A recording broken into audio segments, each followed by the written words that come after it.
And you're tuned into the Weekend Jazz Update with Jashanti Silva. On this week's episode, it's about Hank Mobley, his biography, and best hits. Born in 1930 in Eastman, Georgia, and raised in New Jersey, Mobley grew up on gospel and R&B, shaping a tone that was warm, smooth, and unmistakably his own. Then came the big break. Dizzy Gillespie, Art Blakey, Horace Silver, and Hank was part of the hard bop revolution. Mobley co-founded the Jazz Messengers in 1954, bringing balance and melody to a fiery lineup.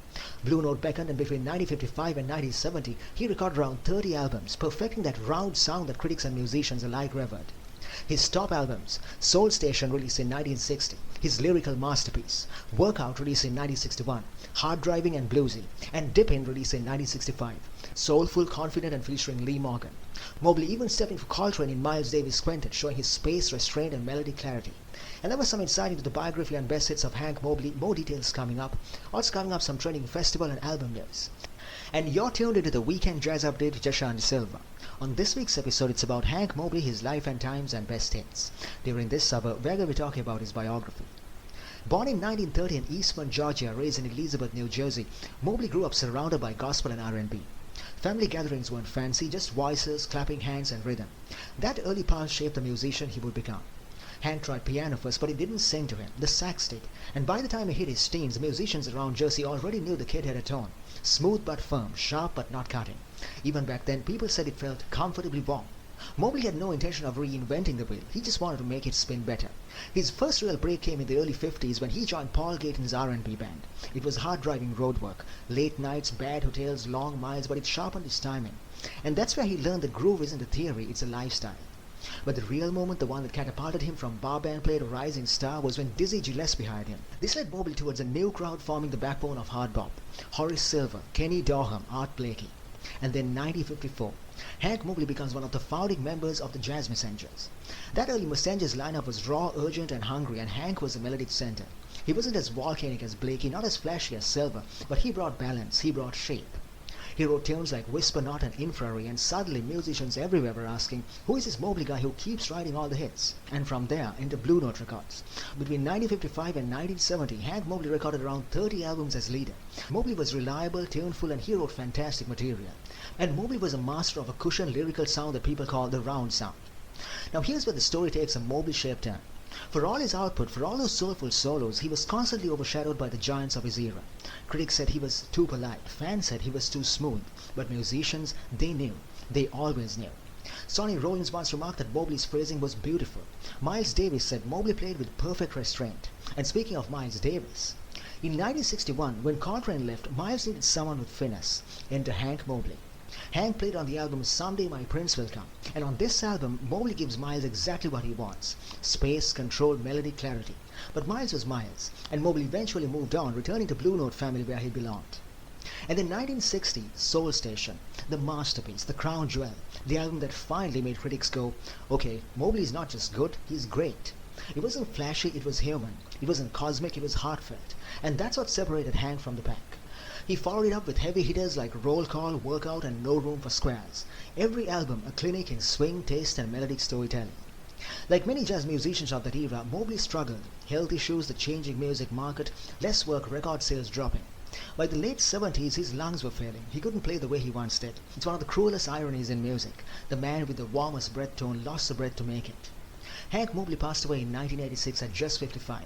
But if you walk into any jazz conservatory today, any jam session, any saxophone classroom, you'll hear students studying Mobley. Because Mobley didn't chase fireworks, he chased feeling. And you're tuned into the Weekend Jazz Update with Jashanti Silva. On this week's show, it's about Hank Mobley, his biography, and best hits. Now it's time for some trending music news. Mark your calendars. April 30th through May 10, 2026, Michigan transforms into the ultimate piano paradise with the 2026 Gilmore International Piano Festival. North America's largest gathering of classical and jazz keyboard artists, the festival is packed with over 75 events, including world premieres, exclusive collaborations, and family-friendly performances. Legendary pianists like Joshua Bell, Brad Mehldau, Kirill Gerstein, and Alexander Cantorou will take the stage alongside rising stars. From historic concert halls to intimate clubs, the Gilmore bridges classical tradition and jazz innovation, celebrating the piano as a force of creativity and connection. So don't miss your chance to witness masterclasses, film screens, and breathtaking performances. Tickets go on sale January 29th at thegilmore.org. And there was some trending music news on the Weekend Jazz Update with Jashan De Silva. We are going for a short break. We'll be right back after that. When we come back, we're going to be talking about some of Hank Mobley's best albums of all time. Stay tuned. You're tuned into the Weekend Jazz Update with Jashan De Silva. On this week's episode, it's about Hank Mobley, his biography and best hits. During this summer, we're going to be talking about some of his best albums of all time. Here's a quick recap of what's coming up. First up, Soul Station, released in 1960, a masterpiece of melody. With Wynton Kelly, Paul Chambers and Art Blakey, Mobley's phrasing glides effortlessly. Then we have Roll Call, released in 1960, where the energy jumps. Freddie Hubbard ignites the horn lines, and songs like the title cut show Mobley's rhythmic brilliance. Workout was released in 1961. This album pairs Mobley with Grant Green, creating musical conversations that feel alive. Original tunes swing with effortless style, while Mobley's solos are fluid and relaxed.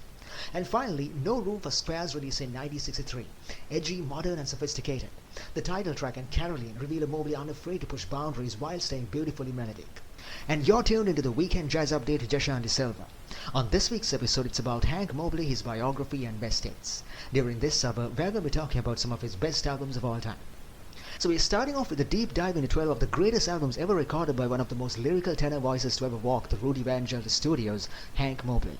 Hank Mobley isn't just a blue note hero, he's the melodic heartbeat of the label. If you own one Hank Mobley record, you make it Soul Station. This album was released in 1960.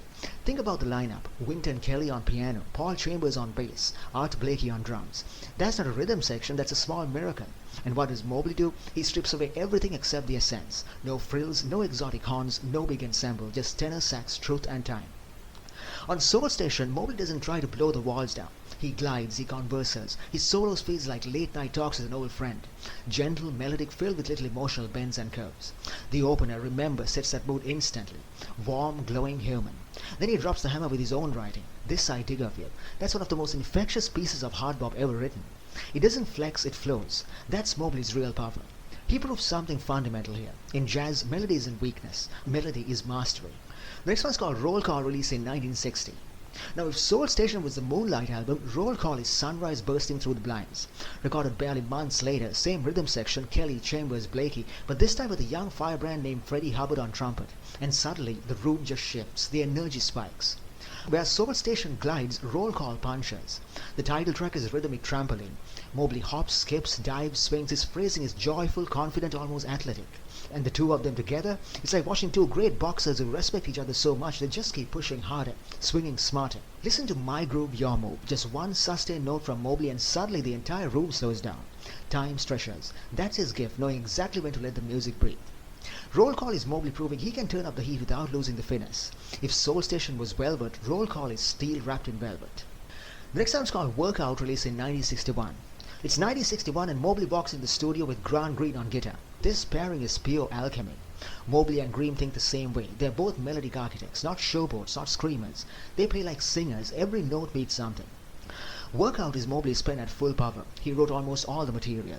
Aha, Workout, Smokin', these tunes are crafted with such confidence you can practically hear Mobley smiling in the booth. The grooves are relaxed but never lazy. The harmony is sophisticated but never dense. And Wynton Kelly? Kelly's commenting on the best things in life are free. He's so into his show, it's almost eerie, like he's reading Mobley's mind. Meanwhile, Paul Chambers and Philly Joe Jones bring a cushion of swing that makes everything feel effortless. This album is cool without trying. It's Mobley at that perfect intersection of craft and comfort, the sound of a musician who knows exactly who he is and exactly what he wants to say. The next one's called No Room for Squares, released in 1963. Now this one proves that Mobley is stepping into the new decade with sharpened elbows and something to prove. Hard bop in 63 wasn't the same as hard bop in 60. Things were getting tighter, bolder, more angular. And Mobley, he wasn't about to get left behind. You've got Freddie Hubbard and Lee Morgan splitting trumpet duties here. Those two didn't just play, they competed, they challenged. And Mobley responds with some of the most modern, sophisticated writing of his career. The title track is now iconic. Hip, tense, sly, it doesn't swing in the usual way, it prowls. Mobley's lines are leaner, more sculpted, more daring. And then there's Caroline, one of the most understated, emotionally clear melodies that Mobley ever wrote. No sentimentality, no syrup, just honesty. Simple, beautiful, unmistakably Mobley. No Room for Squares is Mobley stretching, evolving, rewriting his own rules. It's the sound of an architect refusing to stagnate. So there you have it, the first four pillars of Hank Mobley's legacy. Soul Station, Roll Call, Workout and No Room for Squares. 4 different moods, 4 different angles, one unmistakable voice. And you're tuned into the Weekend Jazz Update with Jashan De Silva. On this week's show, it's about Hank Mobley, his biography and best hits. Now it's time for some trending music news. So now we've got something dark, haunting, and utterly mesmerizing hitting your playlist. Sora X's new electronic play, Harvest Moon. Out now, this 4-track journey reimagines the ancient myth of Demeter and Persephone, taking us through spring, summer, autumn, and winter in a deeply textured analog soundscape. It starts off with plowed land, a moody opener translating loss and emotional paralysis into sound.